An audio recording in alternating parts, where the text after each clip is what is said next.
Assalamualaikum warahmatullahi wabarakatuh. Selamat datang di pembelajaran video daring mata pelajaran Akidah Akhlak kelas 8 MTS Haja Zubaida Pulau Kijang. Kembali lagi bersama Ibu, yaitu Ibu Rahmatang. Apa kabar anak-anak Ibu semua? Semoga selalu dalam lindungan Allah Subhanahu wa taala dan selalu sehat walafiat. Baik, pada hari ini kita akan belajar Akidah Akhlak kelas 8. Pada hari ini kita akan belajar materinya tentang adab pada guru. Siswa-siswa Ibu yang Ibu sayangi, sosok guru itu tidak akan pernah lepas dari kehidupan kita. Mulai dari kita kecil sampai kita dewasa, kita akan bertemu terus dengan sosok guru. Karena guru yang ada di sekolah itu merupakan orang tua kita yang kedua. Karena orang tua kita yang pertama itu berada di rumah. Jadi, orang tua kita menitip kita kepada seorang guru untuk dididik dan diberikan ilmu. Oleh karena itu, kita tidak pernah terlepas dari seorang guru. Mulai kita dari TK, SD, SMP, dan sekolah tinggi lainnya, kita akan selalu bertemu dengan seorang guru. Jadi paham ya mengenai pengertian guru. Guru itu singkatan dari seseorang yang digugu dan ditiru. Jadi, apapun perbuatan yang baik dilakukan oleh seorang guru, maka harus kita tiru. Sebaliknya, jika seorang guru tidak melakukan yang perbuatan tidak mengenakan, itu tidak perlu kita contoh. Yang kita contoh adalah perbuatan yang baiknya saja. Oke, baik, kita lanjutkan. Berikut ada beberapa contoh adab kita terhadap guru. Jadi, kita seorang murid harus mempunyai adab atau etika terhadap seorang guru. Yang pertama, yaitu menghormati dan menghargainya. Bagaimana contoh menghormati dan menghargai seorang guru? Contoh yang paling gampang, misalnya seperti kita bertemu guru di jalan. Sebaiknya kita menyapanya, memberikannya salam, bahkan berjabat tangan dengannya. Itu merupakan contoh yang paling gampang sebagai kita menghormati seorang guru. Yang kedua, menghargainya. Menghargainya itu seperti ketika di dalam proses pembelajaran, apa yang disampaikan oleh seorang guru kita dengarkan. Karena yang disampaikannya itu adalah ilmu.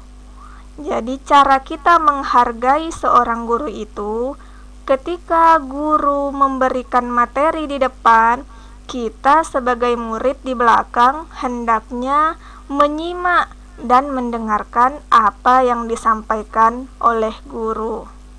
Jadi anak-anak Ibu, mulai sekarang ketika bertemu seorang guru di jalan, di sekolah, hendaklah memberikan salam.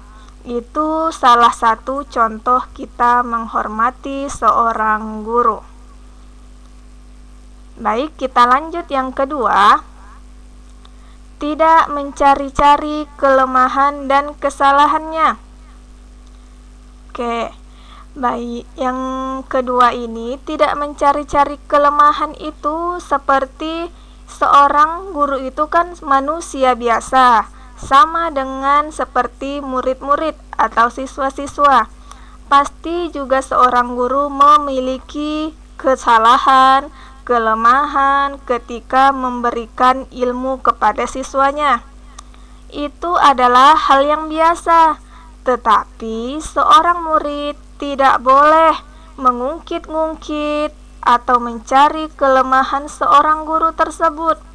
Mungkin dia salah omong, dia salah bicara, itu tolong dimaafkan, karena apa yang disampaikannya atau yang dilakukannya itu hal yang tidak disengaja.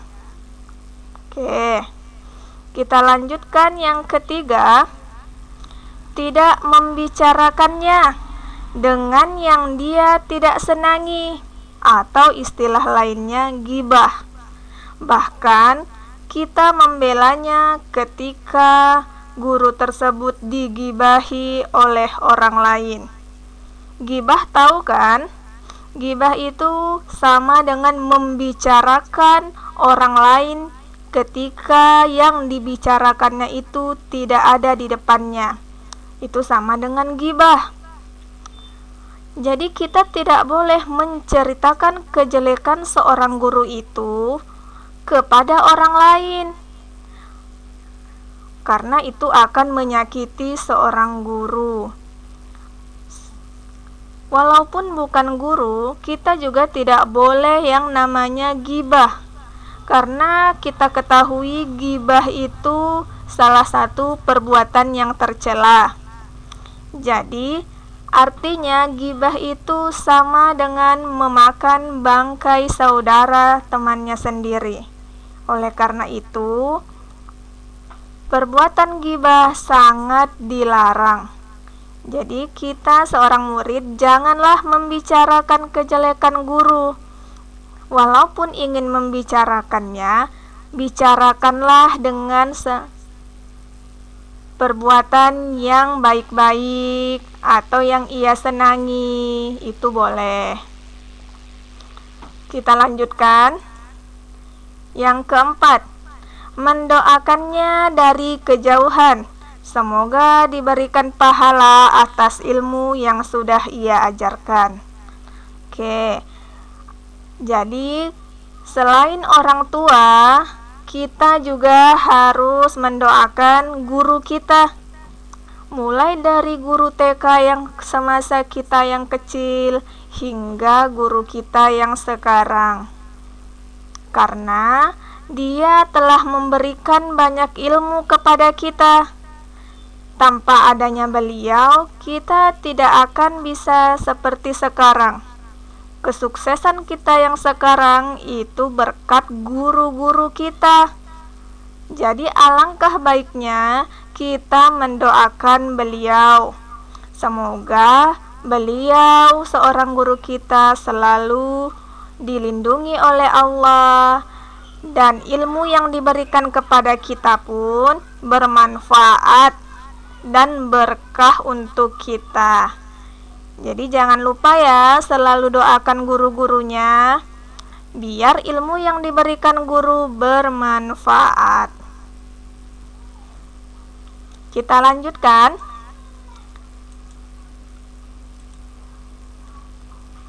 Mengambil manfaat dari mengambil manfaat dari kebaikan sang guru. Jadi semua perbuatan yang baik oleh seorang guru itu hendaklah kita ambil manfaatnya.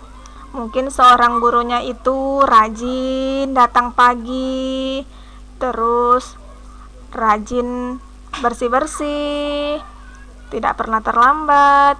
Itu bisa kita ambil contoh, karena itu adalah sebuah kebaikan.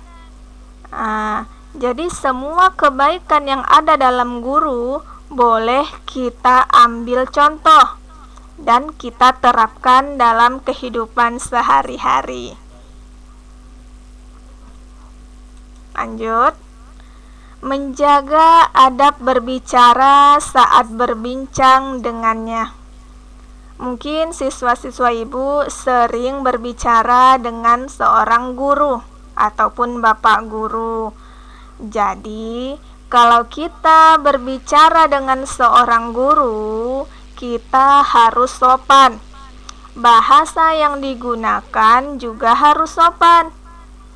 Misalnya, kalau kita berbicara dengan teman, pakai nama, kalau dengan guru kita harus lebih sopan. Misalnya, Pak, sambil menundukkan kepala. Dan suara kita harus lebih rendah dibandingkan dengan seorang guru. Kalau suara kita lebih tinggi dibanding guru, itu kita tidak sopan. Jadi berbicaralah yang sopan dengan seorang guru. Walaupun kita pintar, kalau akhlak kita kepada guru atau adab kepada guru kurang baik, maka ilmu itu akan sia-sia. Jadi mulai sekarang, kan sudah Ibu beritahu bagaimana cara berbicara kepada seorang guru. Selanjutnya, taat kepada guru kita dalam semua perkara, kecuali perkara yang maksiat kepada Allah Subhanahu wa ta'ala. Jadi kita itu harus taat, patuh, tunduk kepada guru dalam semua perkara, kecuali perkara yang maksiat kepada Allah. Jadi, kalau guru kita melakukan sebuah perbuatan yang tercela, itu tidak perlu kita contoh, tidak perlu kita ikuti, karena kita tahu itu maksiat. Kecuali perbuatan guru itu semuanya yang dilakukannya baik, itu harus kita ikuti, harus kita taati. Lanjut. Meminta izin kepada guru kita untuk bertanya atau pergi dari majelis. Seperti kalau biasanya kita di dalam proses belajar mengajar di kelas, kita ingin keluar, misalnya mau buang air. Itu alangkah baiknya kita minta izin kepada guru sambil mengangkat tangan. Bu, Pak, permisi. Jangan main asal keluar masuk kelas, karena di dalam kelas itu kan ada seorang guru. Jadi kita harus meminta izin kepada guru ketika ingin keluar. Bertanya juga seperti itu. Kalau mau bertanya, biarkan guru selesai berbicara, baru kalian yang bertanya sambil mengangkat tangan. Bu, saya mau bertanya. Pak, saya mau bertanya. Nanti pasti seorang guru berikan kalian kesempatan untuk bertanya. Ya, lanjut yang selanjutnya, memberi perhatian besar dalam pengajaran seorang guru. Duduk dengan sopan dan senantiasa dalam keadaan tenang. Di sini maksudnya memberi perhatian besar dalam pengajaran guru. Itu ketika guru memberikan pelajaran atau materi, kita harus memperhatikan guru. Apa yang disampaikannya, apa yang diperintahkannya, kita harus fokus dengan guru. Karena yang disampaikannya itu adalah ilmu. Jadi yang sering bercerita di belakang ketika gurunya memberikan materi, mulai sekarang dirubah. Jadi kita harus fokus. Apa yang disampaikan guru di depan, kita perhatikan. Karena ilmu yang diberikan guru tersebut nantinya akan bermanfaat untuk kita, baik sekarang maupun yang akan datang. Oke, anak-anak ibu semua, mungkin pelajaran kita akidah akhlak hari ini cukup sampai di sini. Semoga yang ibu sampaikan bisa diterapkan oleh anak-anak ibu. Sekian dan terima kasih. Wassalamualaikum warahmatullahi wabarakatuh.